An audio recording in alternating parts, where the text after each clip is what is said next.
मग बाबासाहेबांचं नाव आहे जो संविधानाला कारणीभूत आहे त्याला तुम्ही संपवायला निघालाय. पालकमंत्र्यांची फार मोठी चूक आहे मॅडम, माफी मागणार नाही पण पालकमंत्र्यांची सुपत्रात घ्यावी.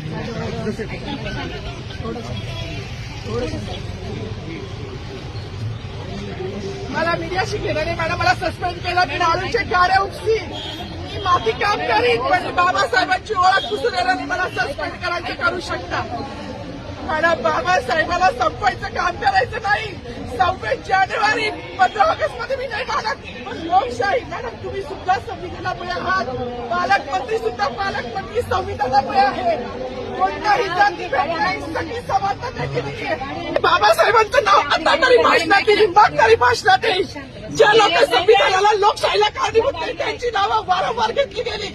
मग जो संविधानाला कारणीभूत आहे तो प्रजासत्ताक दिनाचा जो मानकरी आहे त्याचं नाव भाषणात का नाही.